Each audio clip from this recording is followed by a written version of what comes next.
There we go. Okay.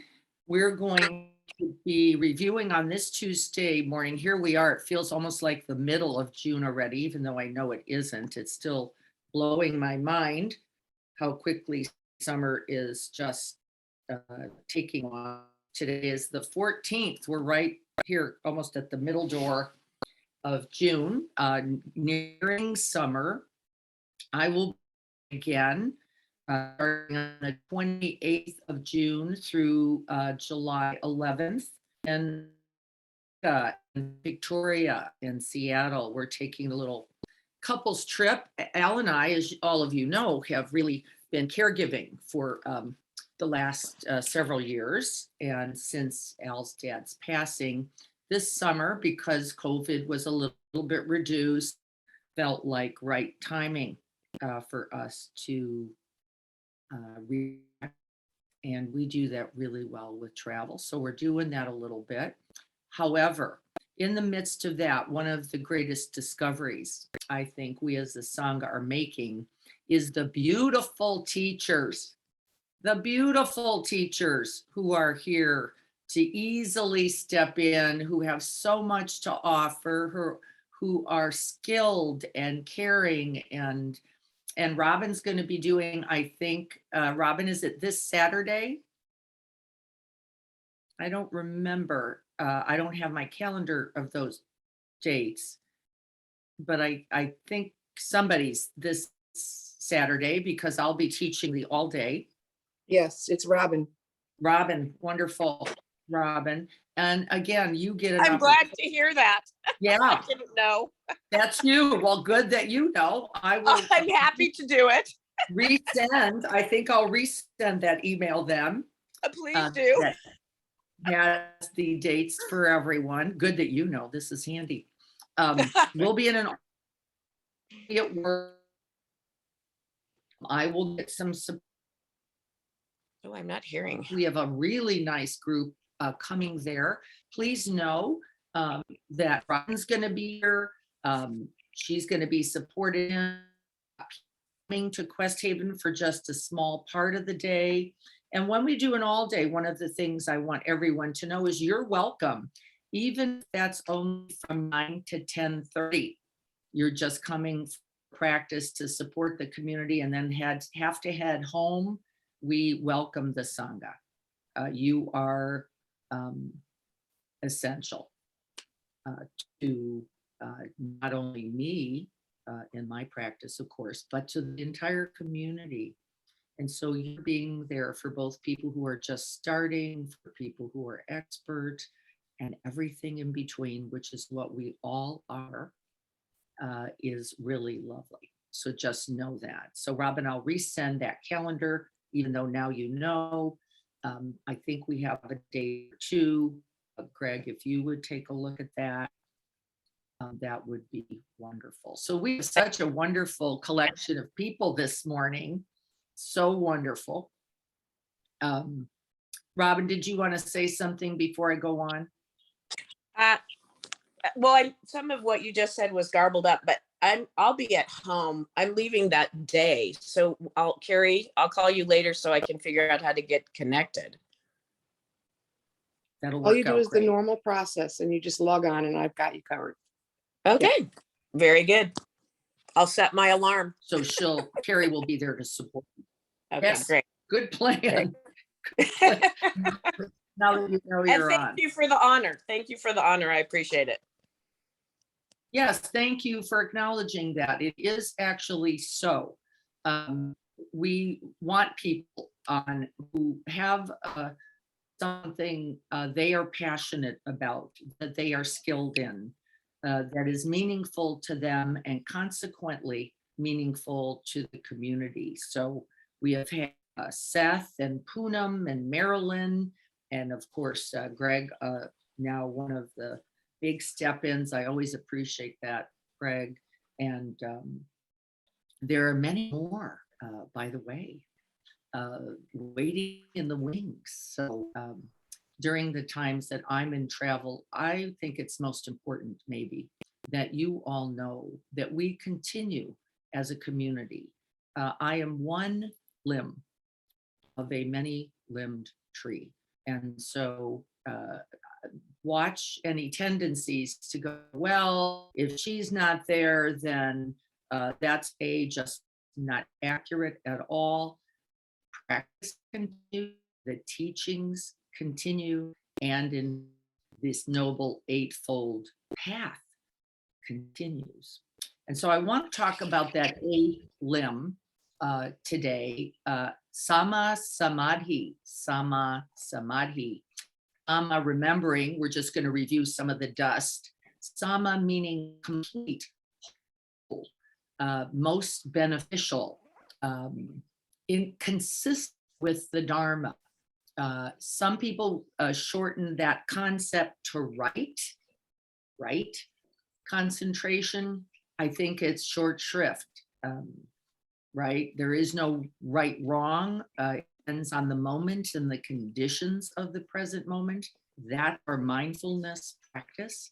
And so then wholehearted was, or whole heart mind would be closer, I think, to the concept of Samadhi. I don't know who those of you who might remember our visit to Deer Park Monastery. We're going to have to plan that again for the fall. We need to get back out there and re-engage our community there. There's very large stained glass structure in the Deer Park Monastery. Does anybody remember what that said? You might, because it was in Sanskrit, I believe. I don't think that was Pali. I believe that was Sanskrit. Anybody remember what was on there? Might be tough. By the way, those three words that I'm going to say to you now are the abbreviation. They were Sila, S-I-L-A, or sometimes pronounced Shila, Sila, which means the moral compass, the eightfold path. We're going to remind each other which ones are those. The moral, that is right speech, right livelihood, and right action. The moral, holding it in the frame of goodness, Sila. The second one, the one that was at the top, was Samadhi. Samadhi is the path factors that we are reviewing this last phase. They are right effort, right mindfulness, and today, right Samadhi or right concentration. Those are called the the concentration factors. How do we establish stability of mind? We'll review a little bit in that Samadhi. That word was up at the top of this beautiful circle. And then over on the right side, when we were looking at that stained glass, it's huge, was the words prana or prana. That is wisdom. Those are right view and right intention. Not only the eye seeing clearly, but the intention to walk that path. They were understood as wisdom factors. Today, we're going to finish with the eighth factor, Samadhi. So then, given those three rubrics, and again, there they were up right above Ty's head every time we went to that monastery. And he walked that path. By the way, very skillfully. Very skillfully. Among the most impressive, I would say. So we're going to practice that today with a remembering, if you were here last week, even if you weren't, we were reviewing a forest scene. We took a walk in a forest. I don't know who remembers this now, but the walk in the forest was making contact with the view, seeing clearly what was in front of us. Okay, here is a forest, it's darkened. Here is a path, though I cannot see it clearly and all from here. Isn't it true in life? Absolutely, it is. We would take a step, stand still, open, see what the factors were, both internal and external, what's happening for me, what's happening around me. This is mindfulness happening.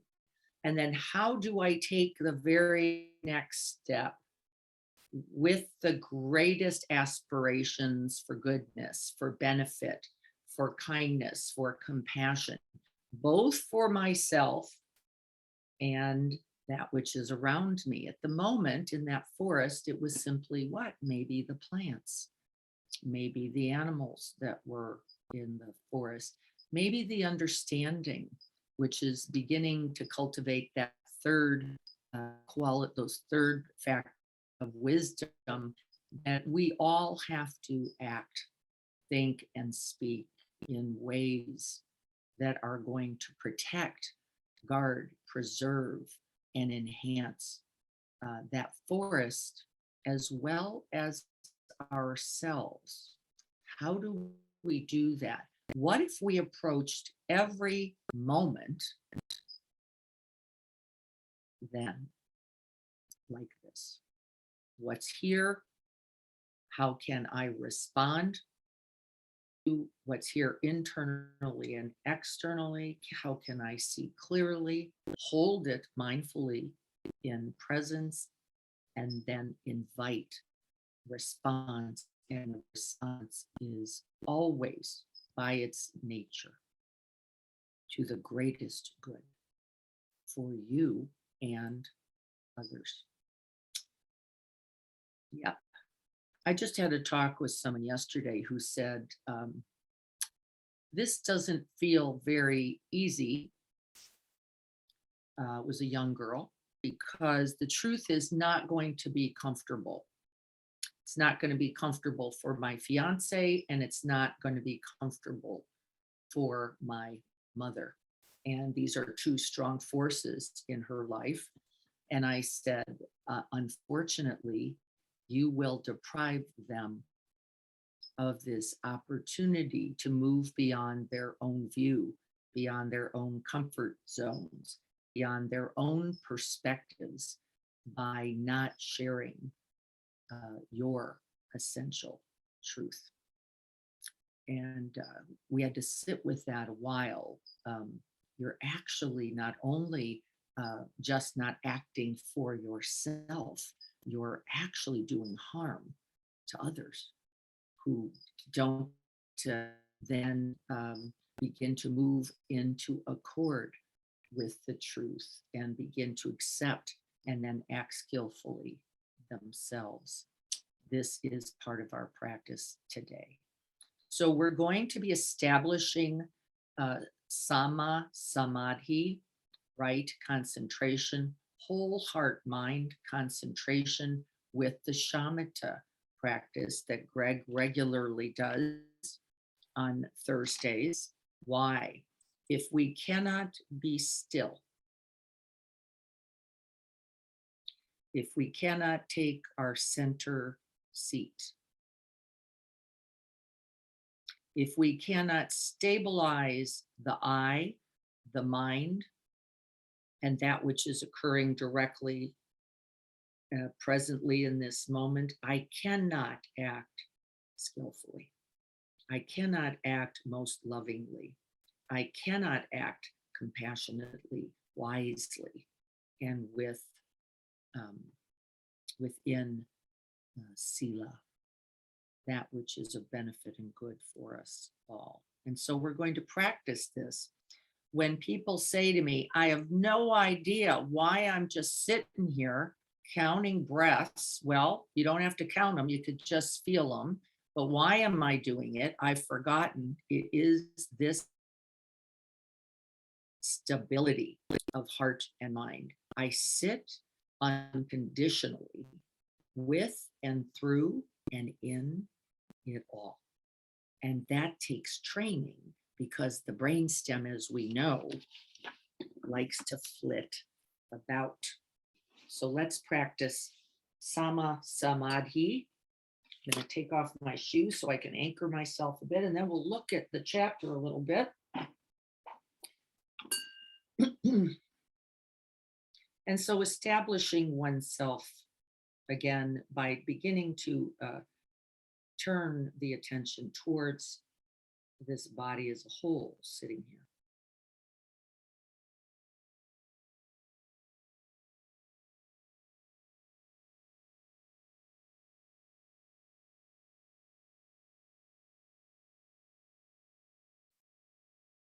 Making contact with the feet, the legs, and the hips. And taking a moment to establish a stable base.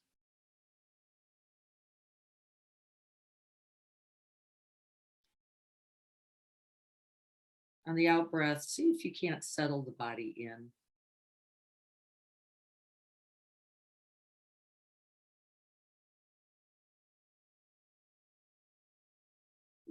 Each out breath, feeling the invitation to invite the mind home into the center of the body. Feeling the body, knowing the body as it is.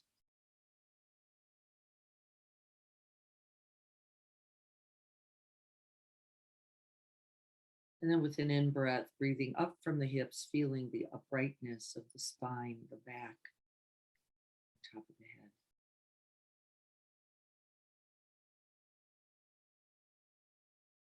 Feeling that presence and nobility, the nobility that has been accorded to few. This human life is precious, precious human life.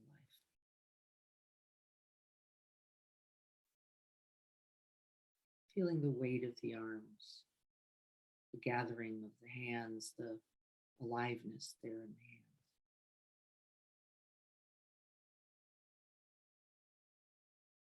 Pulsing, throbbing, contact.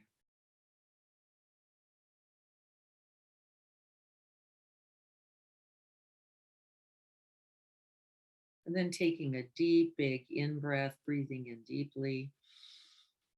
Breathing out, coming down the front of the body, softening, releasing and relaxing the whole front of the body from the top of the forehead, down the face, down the throat into the chest. Big in-breath with another out-breath, down the chest, the lungs, the ribs, coming to rest somewhere in that lower breathscape, the diaphragm, the belly.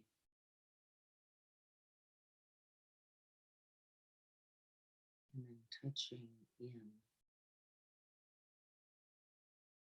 to that still pause. We're going to use the still pause at the end of the out breath today as our refuge, as our home base.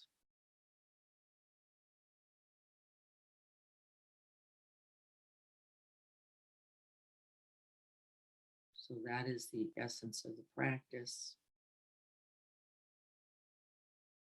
We're going to then, for just a moment, call to mind setting right view, right intention. Call to mind the reasons for our practice, that which we care about, that which is important, meaningful, the things we love, the people we love. And we set the motivation, we generate extra motivation by remembering that we are also practicing for others.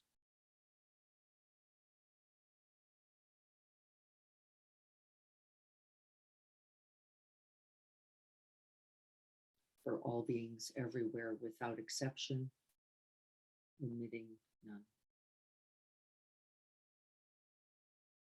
Awakening us and freeing us all.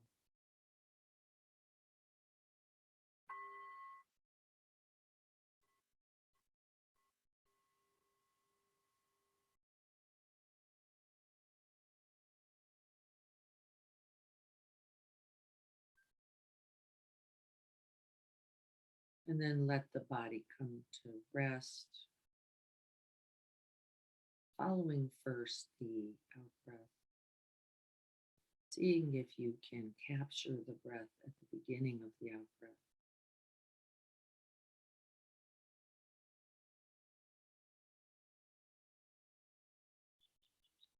All the way to that silent, still, and spacious pause. And then lightly touching in and resting there.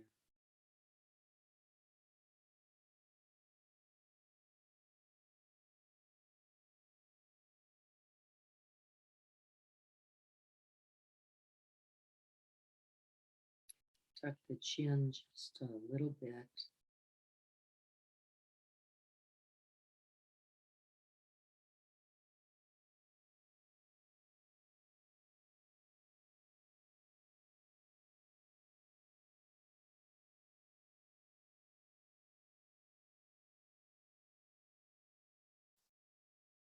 You can allow the dropping of the breath here.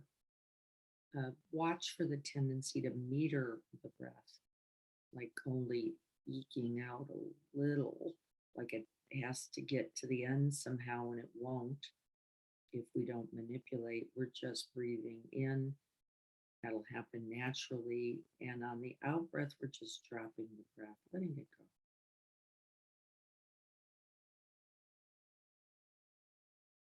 Letting it be.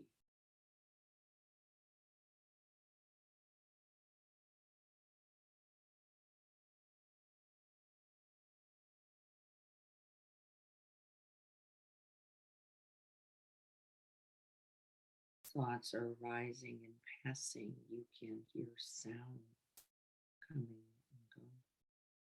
The body, as it is settling, is talking.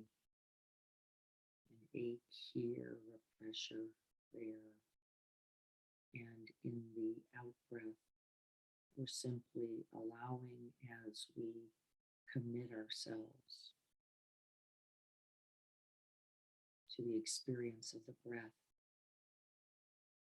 front and center.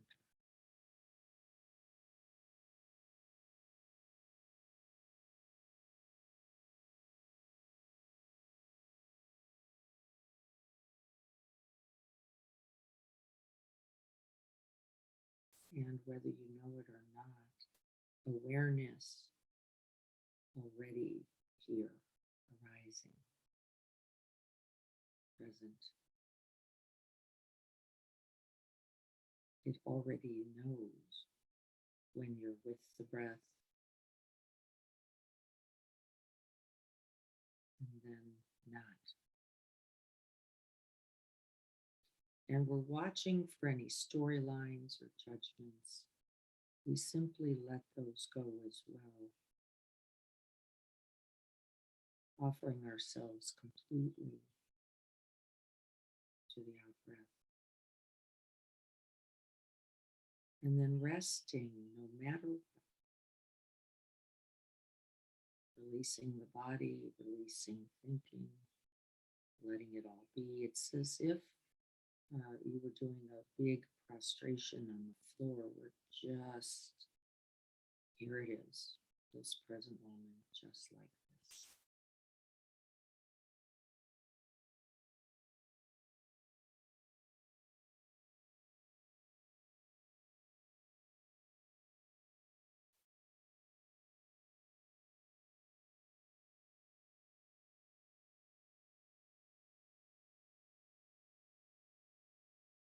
Don't tighten up too much on the out breath. You want to provide a beautiful window, a lens, a large bay window So you can hold the whole breathscape or even the whole body breathing to begin.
Just this one breath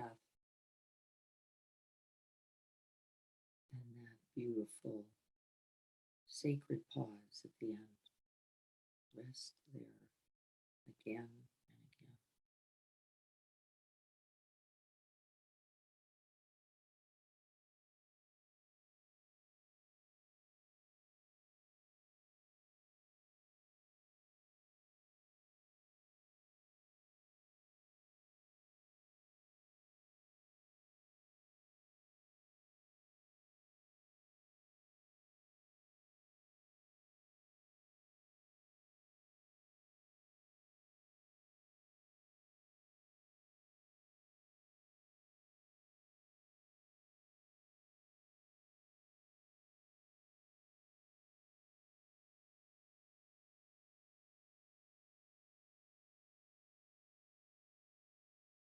You begin to notice thoughts a little more discreetly. They're not bigger. It's just that the mind is stabilizing enough now. The thoughts become fairly prominent. This is good. You're just letting the thought come and go and letting awareness hold it as you direct yourself once again to the primary object of the out breath.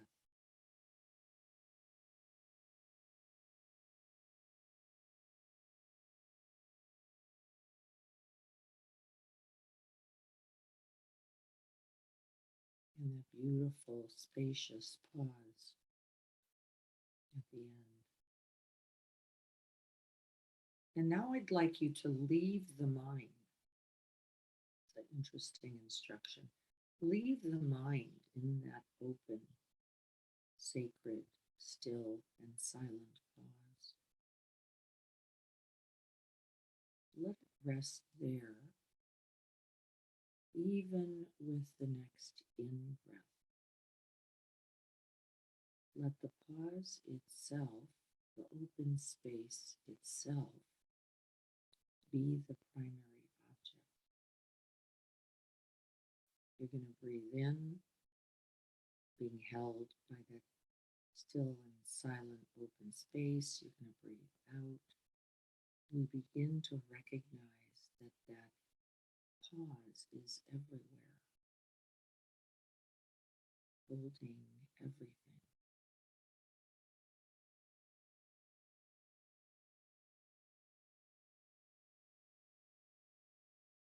It holds the in-breath and the out-breath.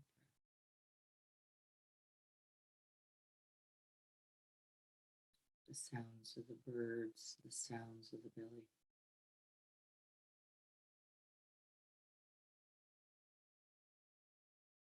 Each thought, each sensation arising and passing. within this vast, open, empty space of awareness.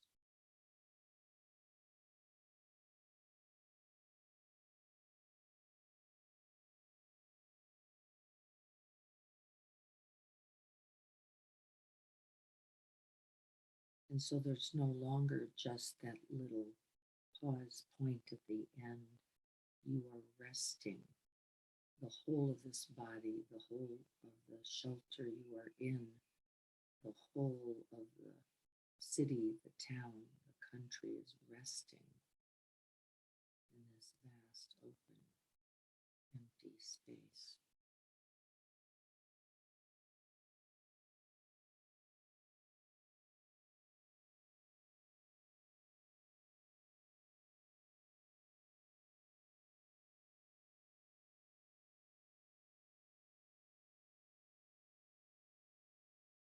And we simply let the breath come and go.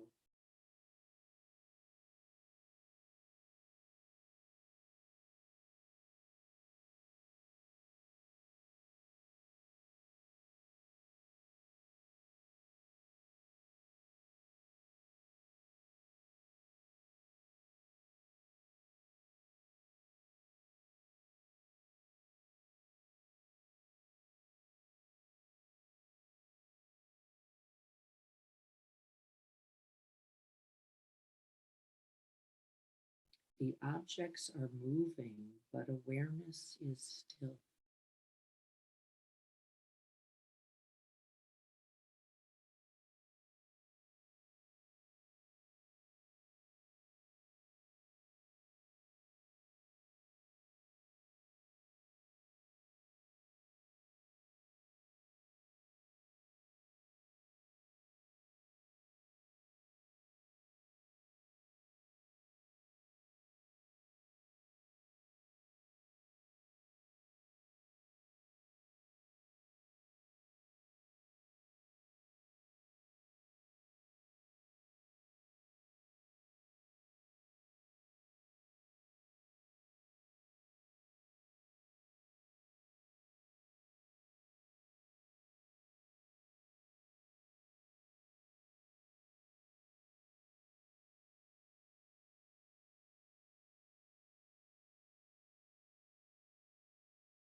Sounds appear and disappear.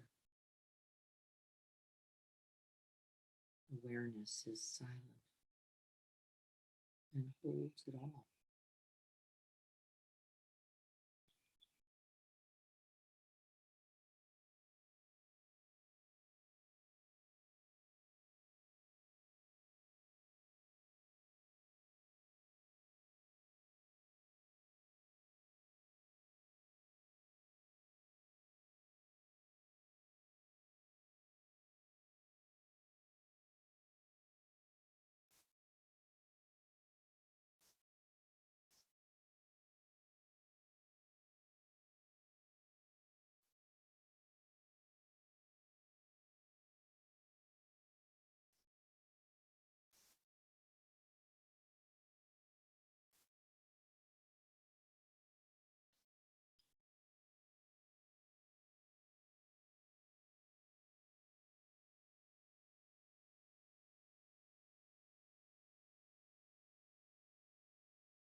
Thoughts are formed and appear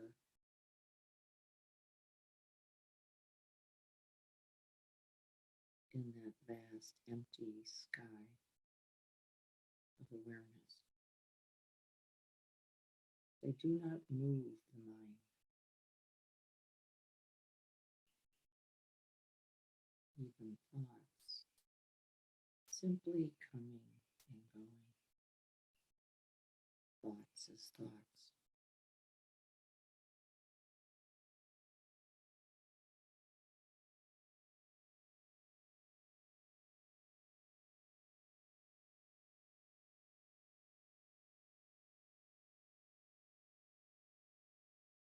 Awareness remains empty, vast and open.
There is room and space for it all. And the mind, awareness itself, remains unmoved. Sound is sound, thought as thought, sensations arising and passing. But there is stability in Samadhi. The mind taking the shape of that vast open space.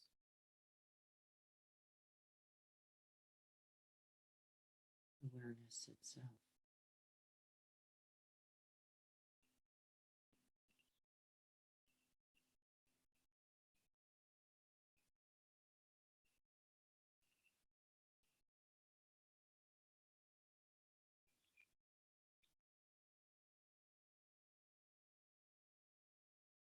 Doubting thoughts, confused thoughts, distracted thoughts. Doesn't matter.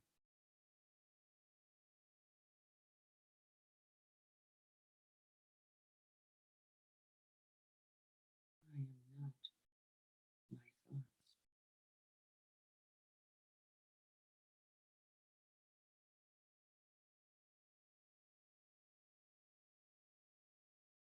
Thoughts about the day, thoughts about the self, thoughts about others.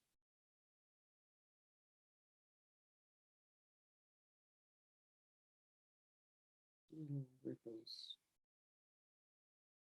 in the vast open ocean of awareness.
And with a harsh thought, we let it go and come back to the breath, back to the body, and then open once again. Opening into awareness.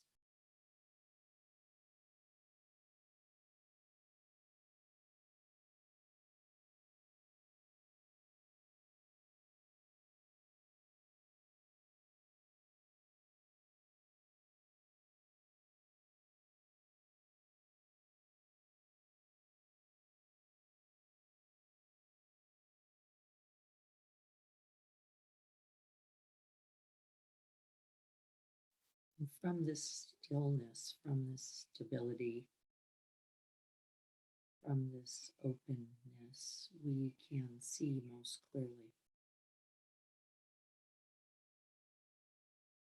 Not pulled this way or that by preference, by pleasant or unpleasant.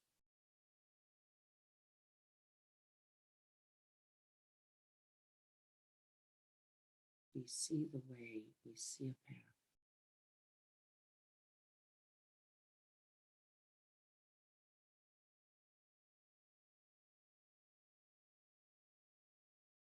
And we can walk it with skill and with kindness.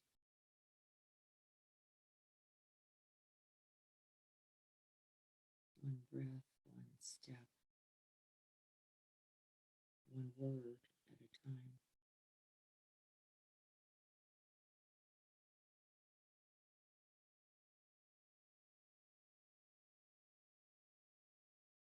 We are more than the body, more than the thoughts.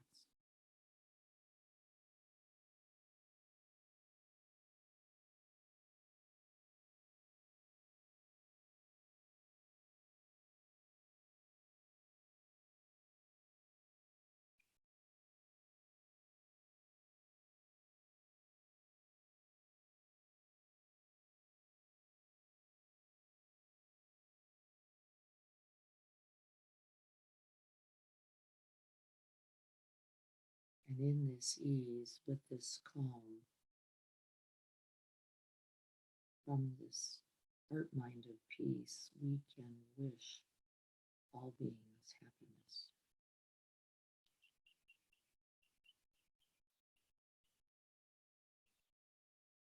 And offer ours to them.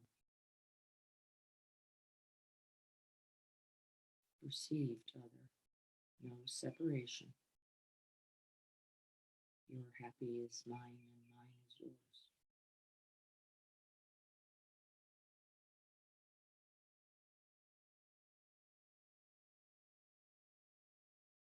We can fill that vast open space with that wish of goodwill.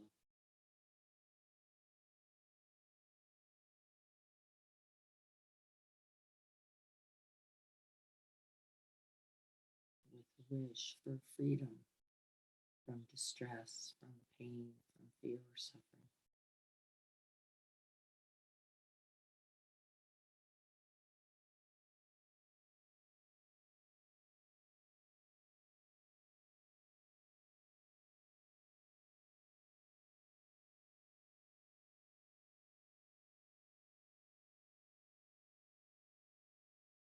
We can offer the wish for ease and joy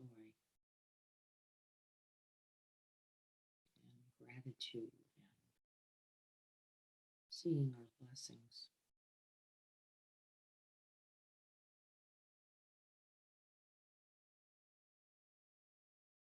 The blessing of awareness itself.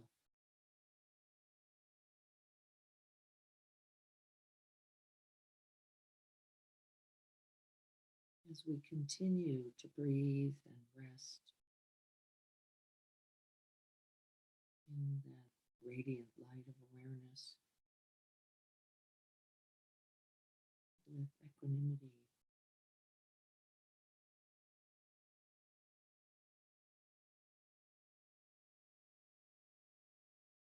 free from all afflictions, afflictions of body, afflictions of mind.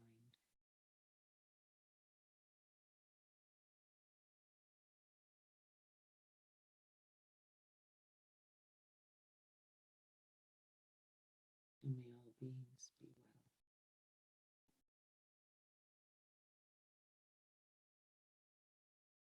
well. May all beings have peace.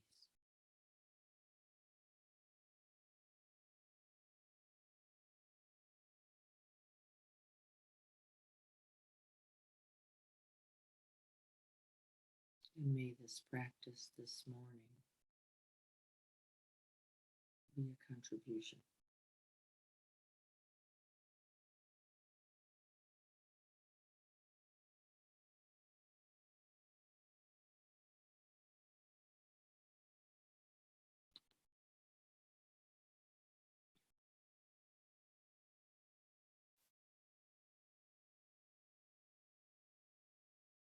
So be it.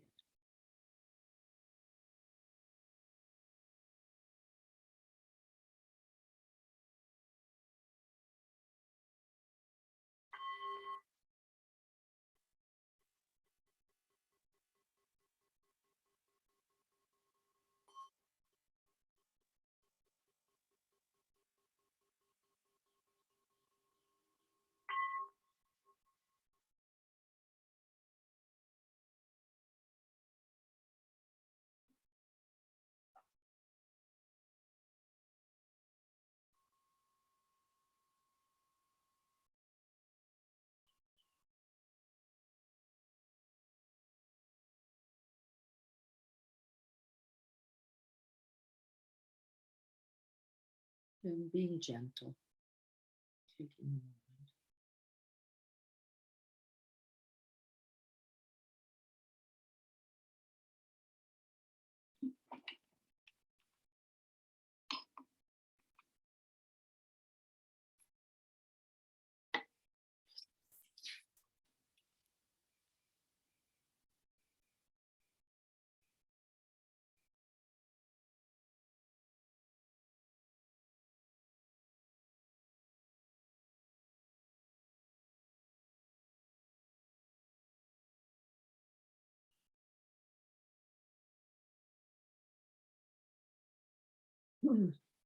So really, then, from this place of stability of mind, a little ease of body, maybe a little openness of heart, mind, we can then act. Whatever is there, whatever is available in the present moment, we can act most skillfully in a benefit. And I know for sure that I am better from here. And I am of greater benefit from here, able to see more clearly. And so Samadhi, this concentrated, gathered, collected, stable, united quality of mind will not let us down. Will not let us down. I'm going to check in just to make sure that there isn't something specific that we need to say.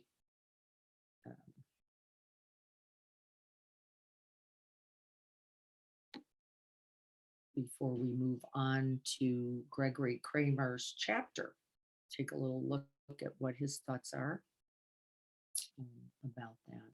So just want to check in here for a moment, see.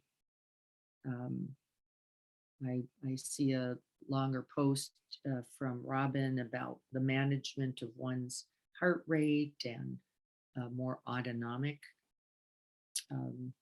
central nervous system dynamics with this stable mind. There's no doubt about it.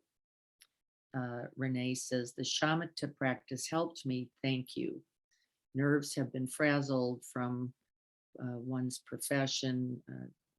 Renee is a nurse and more. I can also decrease my blood pressure. Yes. That's certainly one of the body functions or evidence in the body that we are actually altering ourselves. And I want to make sure that everyone knows that it's bigger than the body.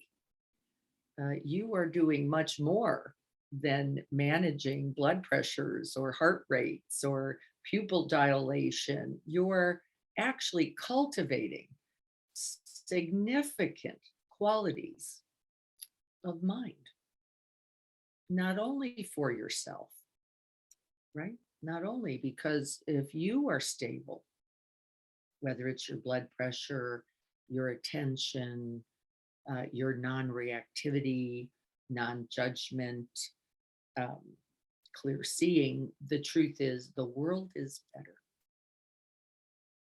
The world is better. Does blood pressure count? Well, it for sure does.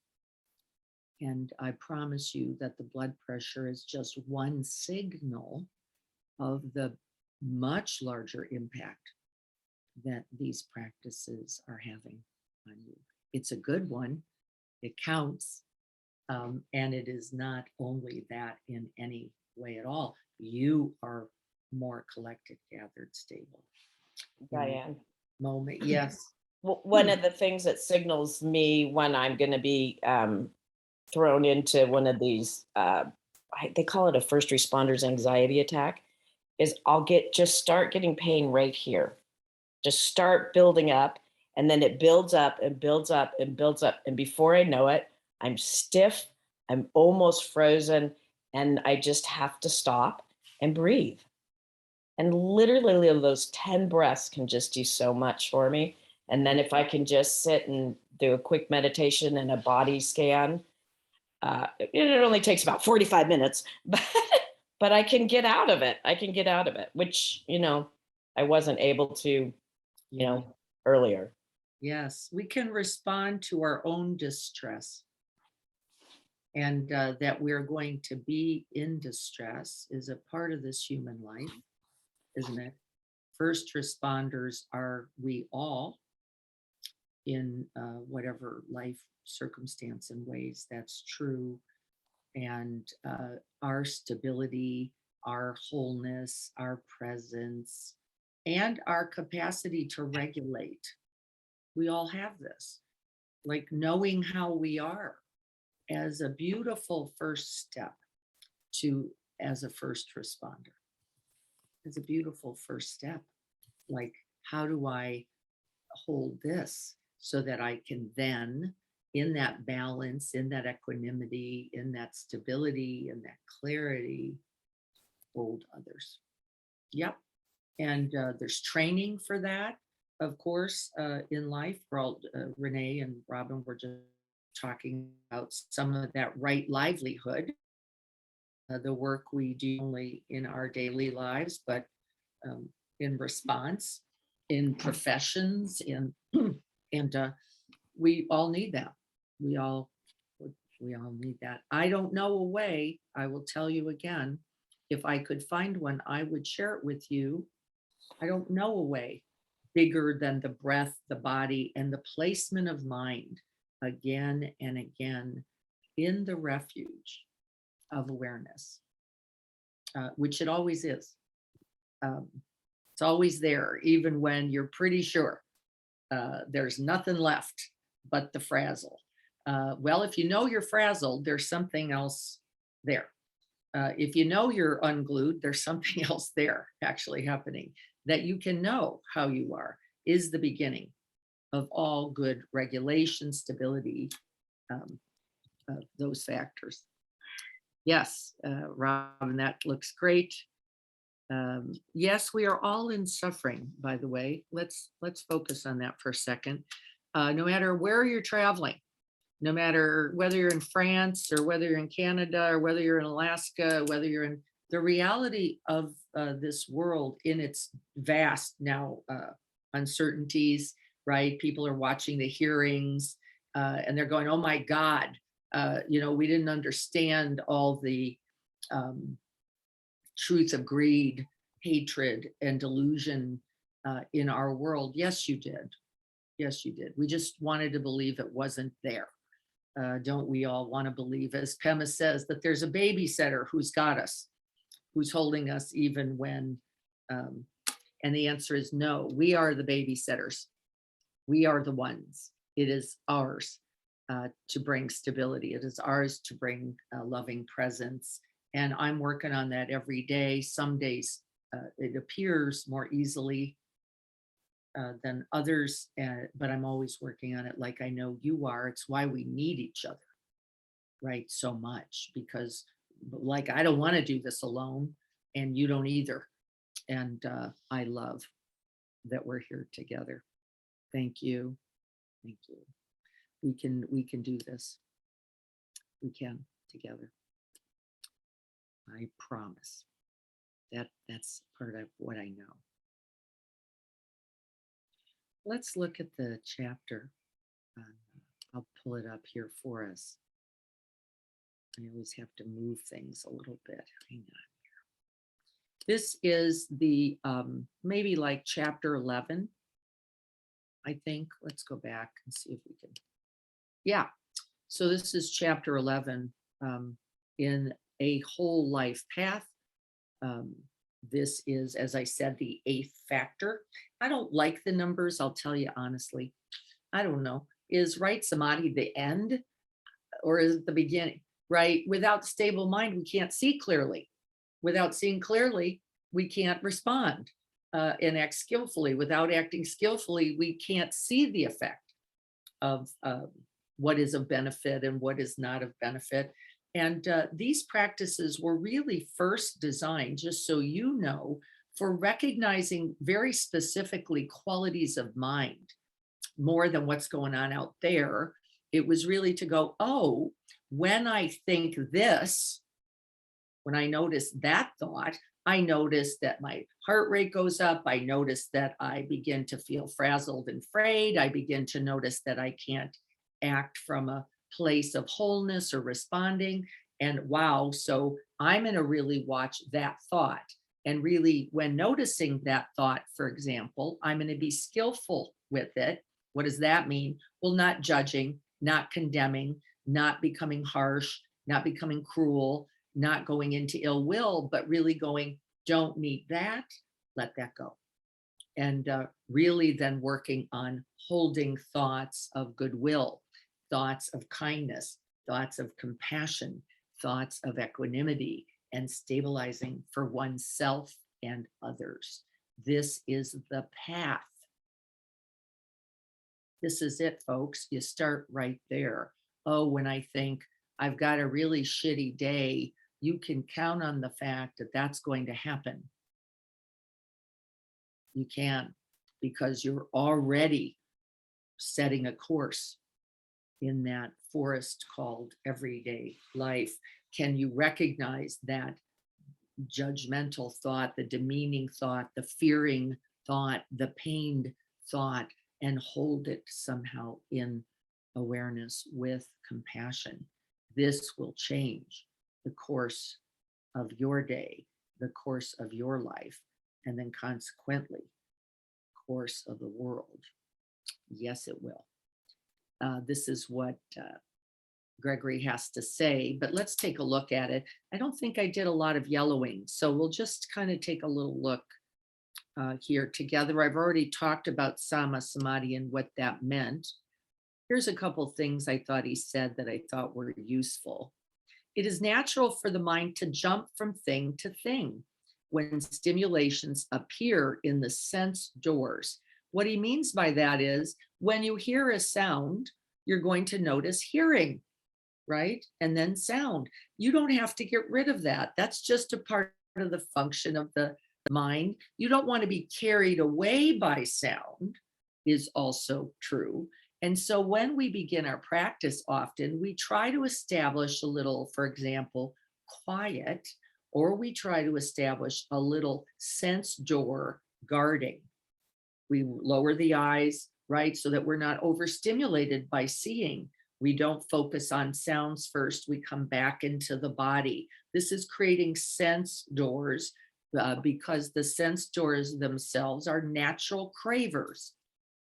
They're just natural cravers, seeking sight, sounds, sensations. And he says, really just knowing this, that this is the nature of the mind, begins to assist us in setting up then practices and conditions, by the way, things called being in a quiet room, being in retreat, taking time for oneself without the sea of doing, the rush of doing. And this is essential to the practice for sure for establishing samadhi. We can't be in the midst of the storm easily and really ground into ourselves. It takes a lot of practice. Can we? Yes. Does it take practice in still moments? Also, yes. The steadiness of our mind matters. It is an essential axle, we could even say maybe, to the Noble Eightfold Path. Without concentration, we cannot, as I said, begin to establish the other path factors. That's one of the reasons we practice mindfulness, meditation, breath awareness practices, so that we can establish that stability and wholeness of mind. Contrary to the enticements, the excitements, the stimulation of our perceptual world, yes, sights, sounds, smells, tastes, we could get carried away completely. And the nature of the mind, as we have been learning, is to simply seek them. Give me more, give me more. And the distraction of that will lead us away from stability, from steadiness, from calm. It says here that the unifying the mind is a point of rebellion. That means very inconsistent with our world. Uncompromising reference point of balance and strength. We all know we're better right now than we were when we started the practice this morning. There's no doubt about it. You are more right now. There's no doubt about it. You don't even have to wonder. You can absolutely be sure. Does that mean you're more calm? Not necessarily. Does that mean you feel better? I don't want to say that's true either. Feelings are feelings as well, just like other things. Does it mean for certain you have a greater capacity to hold them, see them, regard them, and not react to them, but rather respond? Yes, that's for sure. So I just want you to know that. Let's not look at does it feel good as our best evidence for the fact that the practice works. It is not necessarily true, even when the practice is working. I already talked about this. I don't want to spend more time on samadhi. To bring together, to unite, to gather, to collect. We've decided that is part of what we were doing. We talked about shamatha, this calm abiding, calmness, tranquility, a restful presence. We could think of it in all those ways. Concentration is an imperfect substitution for the word samadhi. He says this every time regarding all these Pali phrases, and he is not wrong. He used the word concentric here, or centered. I like that. I like the idea of samadhi equaling gathered, collected, or centered.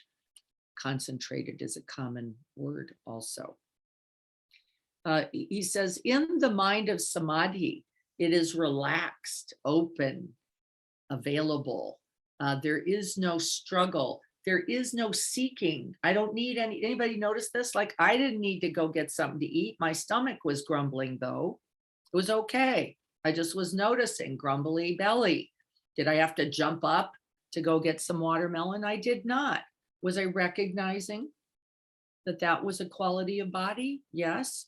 Was the mind able to be steady, stable in response? Yes.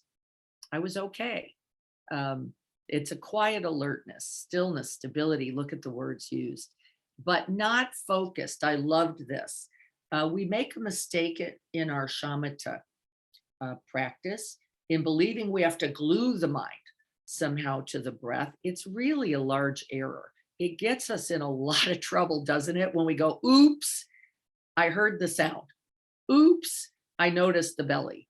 Oops. Well, it's not an oops at all. That's mindfulness happening. You can go with awareness, noticing grumbly belly, with awareness, noticing bird sound, with awareness, seeing the quality of mind, liking what it likes, resisting what it doesn't. So focused is a horrible word.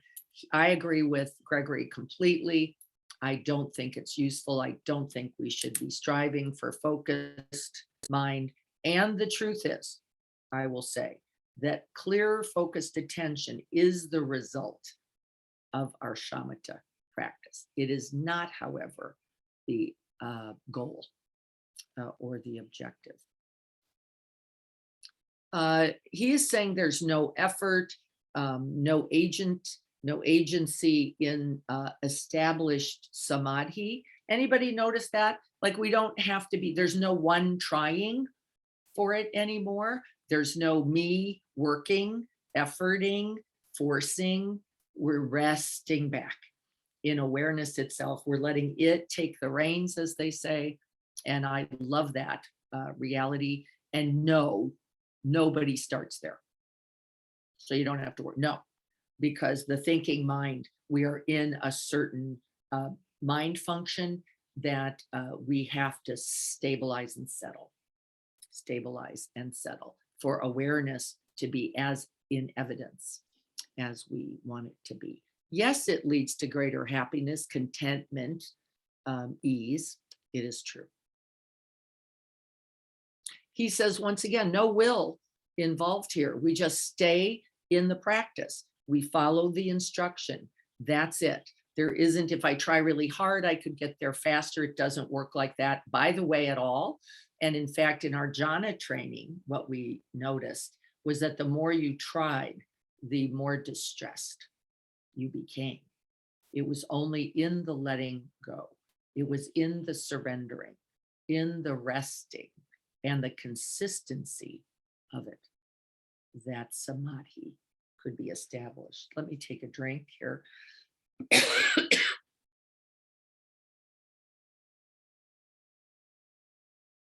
Is that making sense? Do we know that? Yeah. The more like, I got to get it.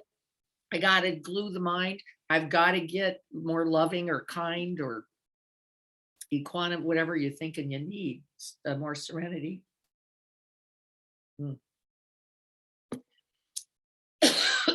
Excuse me. We were in Mexico on the home build. I'll tell you about that another time. It was amazing. But several things happened that I am now able to hold with more equanimity, by the way. But it was too hot. There was not enough water. We couldn't get out of there when we needed to. And that was a part of why I wanted a small group to do that first one. We learned a lot. And Carrie and I, Adrian, who were there, we'll talk about it later, another time, but seeing clearly without reactivity what is needed in order for this to be most beneficial was useful. Words like unifying, of course, unbinding, I love that one. Unbinding, really unbinding from what? Craving, seeking, the hungry, grasping mind.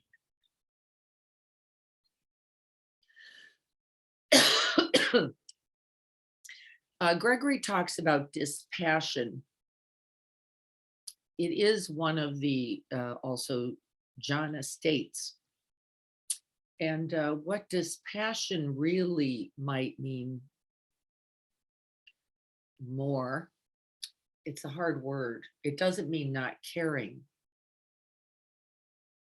It means more not craving,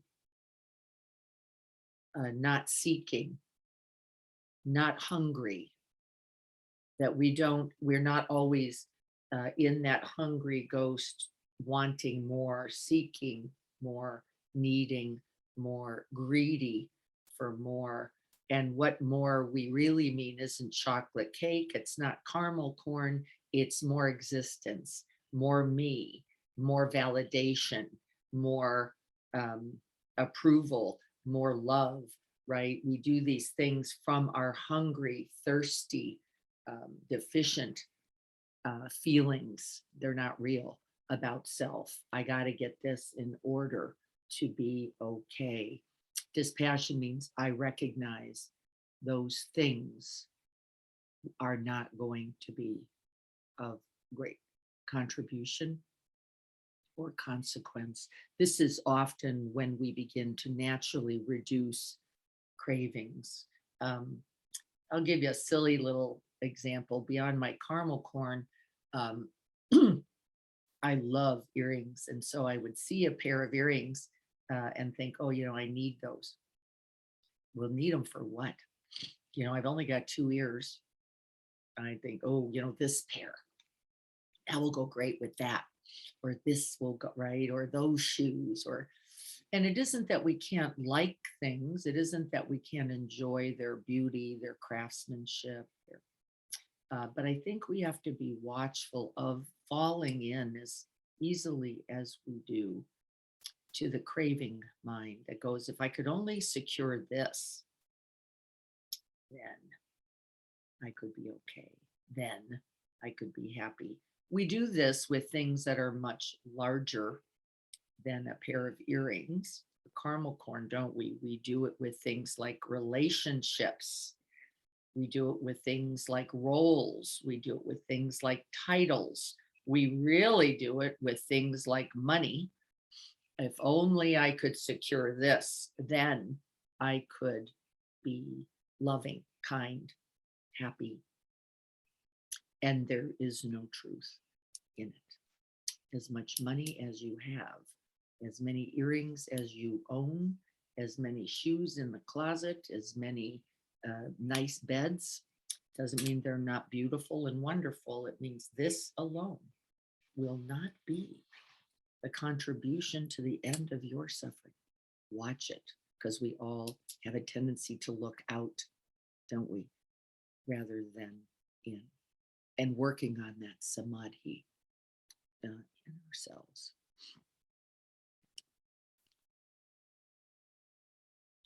He goes on to talk about the ways we can get engaged and the ways we can perceive the externals. And he's using things like athletics, intellect, artistic processes, being in the garden, again, having nothing to do with the joy of these things, but that they alone are not going to be sufficient for the unifying, the pacifying, the gathering, collecting, and centering of the mind.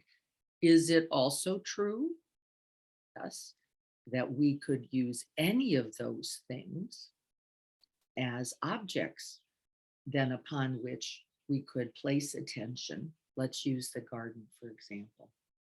The garden in of itself offers us nothing. It doesn't mean it's not pleasant. It doesn't mean it's not beautiful. It doesn't mean food or nutrition. It means it will not by itself stabilize the mind, collect the mind. However, can we not use the garden itself as an object upon which we can unify, gather, pacify, stabilize the mind? Yes, is the answer. And in fact, we use nature, don't we, often as an object in that way. Joyful immersion is flow. Flow is a form of samadhi. In athletics, right? Athletes in particular talk about the beginning of a run, the struggle to stay engaged in the run, the mind beginning to go, this is too hard, I don't want to do this, let's just quit now. But the staying with, the staying present, the staying in that gentle movement will eventually also lead to samadhi, the flow that is so valued both in athletics and in our everyday life. Deeply engaged relationship he names as another unifying object when two people are enraptured, engaged, when they are really present to each other. We all notice that that can be a real opportunity and object in which we can truly immerse ourselves, and that itself is also a form of samadhi. And we can feel it, can't we? That presence in us in a beautiful way, and also feel its nurturing qualities, which is what he is saying here.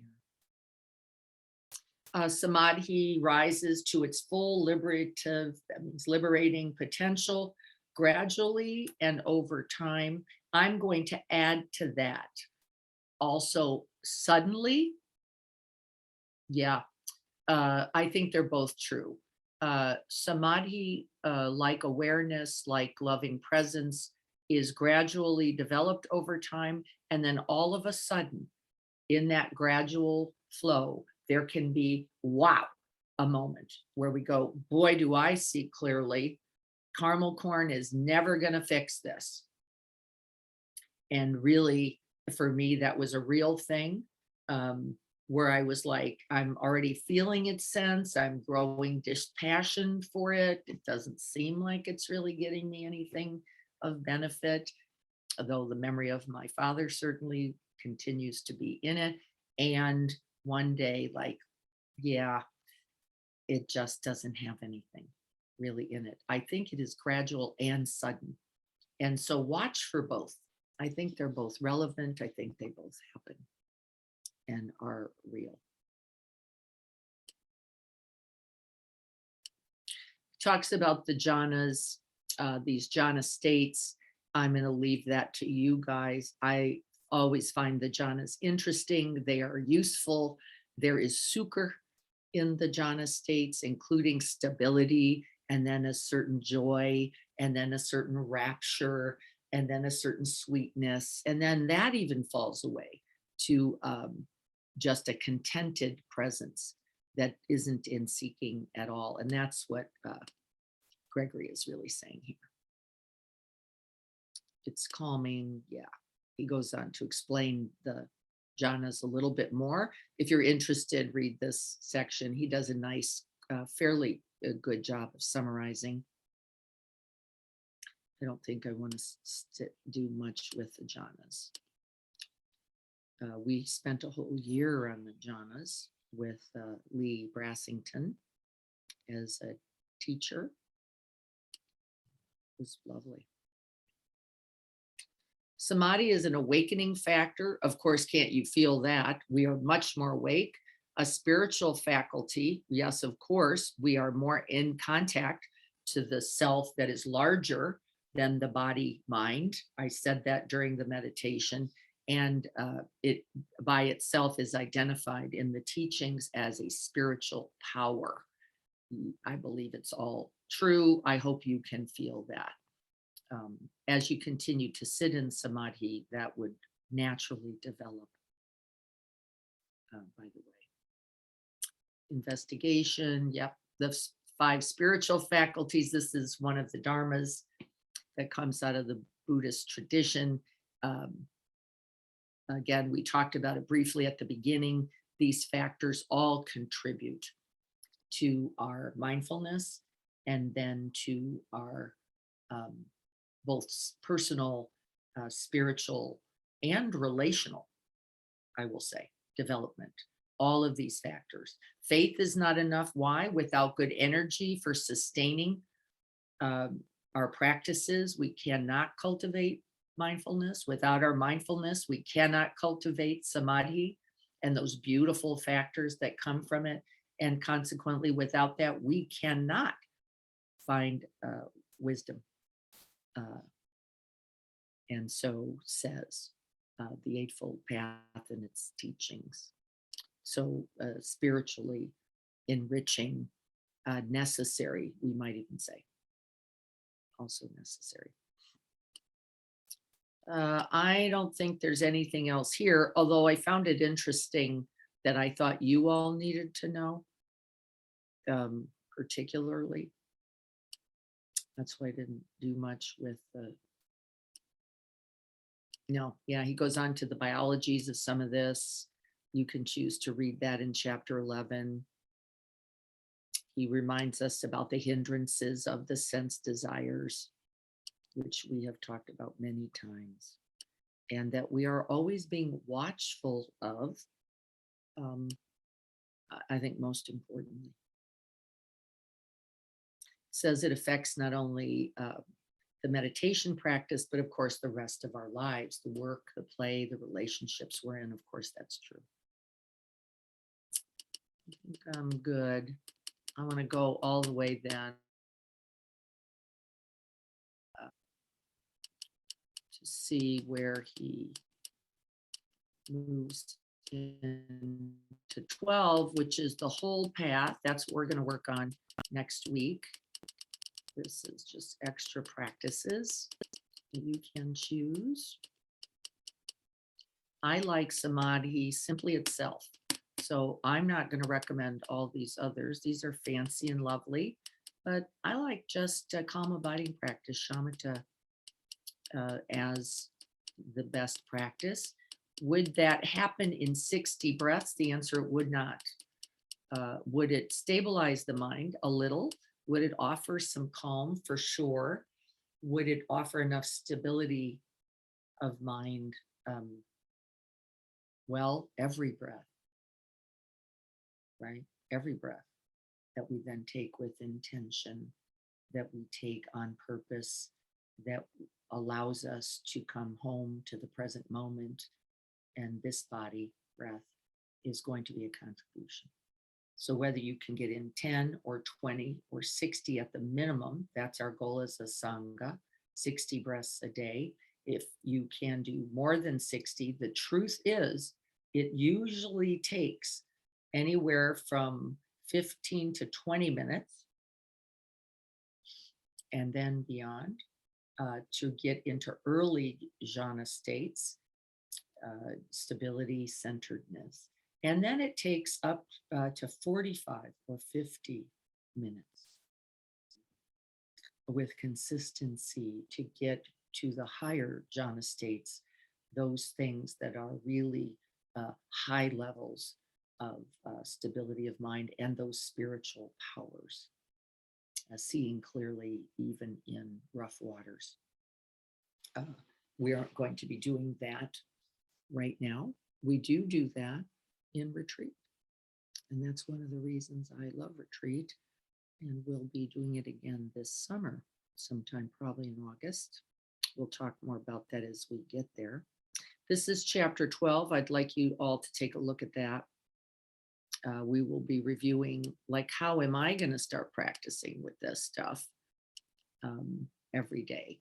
And so read chapter 12, and the practice I am recommending is the shamatha practice, focused attention on the out breath, the resting place at the end of the out breath to begin, and then expanding that awareness to include all things.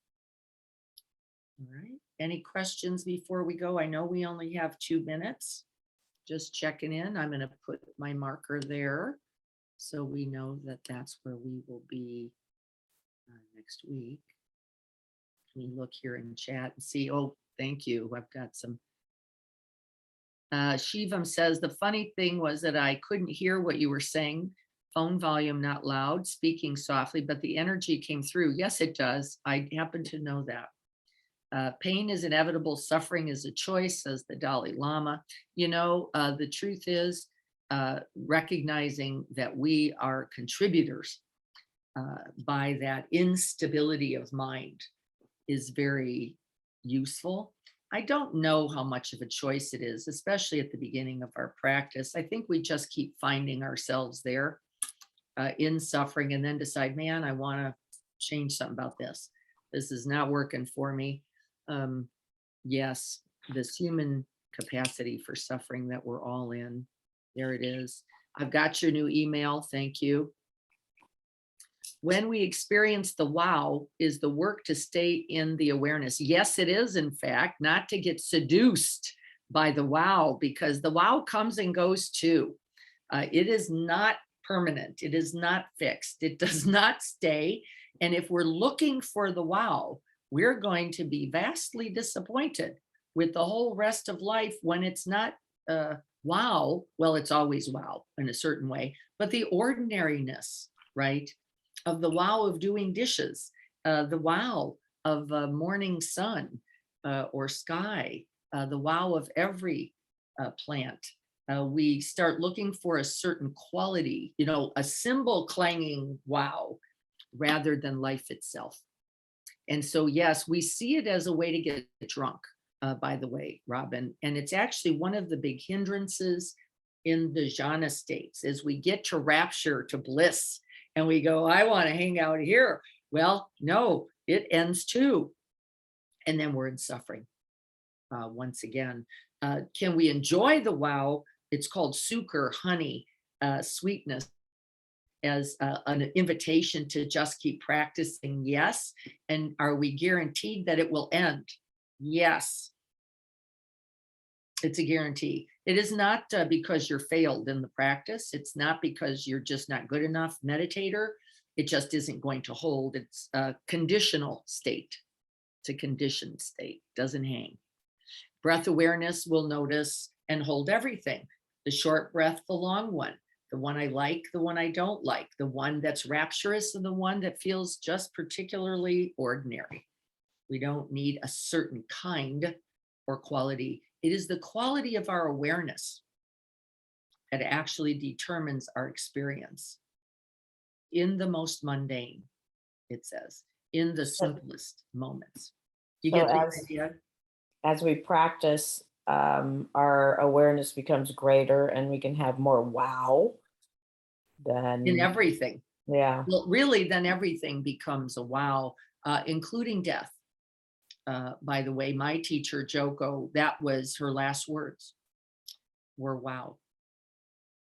Actually, my grandfather at 100 and almost 1 years old spent the entire day for everything that we showed him about the phones, about videos, about the advancing technologies, about how men were changing diapers and feeding babies and taking maternity leave. And right, he just spent the whole time going, wow, That wow, blows my dad away too. right? Wow. And I loved that.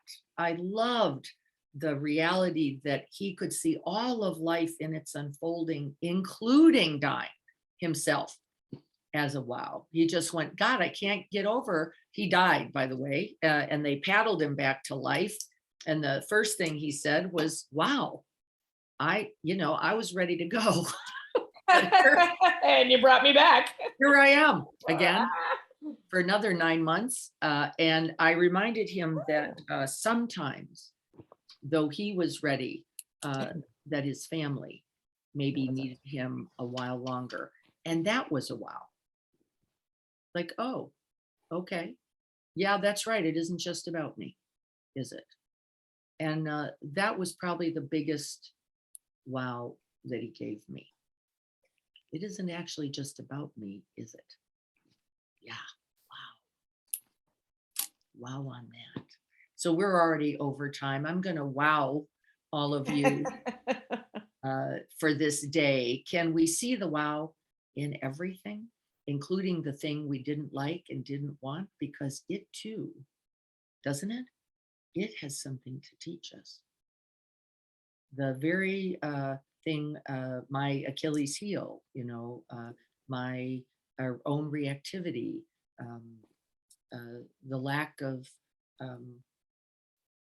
acknowledgement or everything in life is an opportunity to see both the quality of mind and our capacity to hold it. Our capacity to hold it all. The things we like and the things we don't. Let's practice together with that this week. I will not see you on Saturday. Hopefully I'll be there on Thursday. I think Greg will be on. I hope so. I'll look forward to practicing shamatha with Greg Thursday at 7 for a short time. We all need that. So please drop in if you can. Yeah, Greg's written Thursday at 7. Great, Greg. I think we all need to be there for another opportunity for that formal practice for about almost 30 minutes. And then I will see you all next Tuesday for chapter 12, the whole life path. How do we incorporate all of these limbs into each of our days? I'll look forward to going over that with you. It's so good to see you all. Thank you all for being here.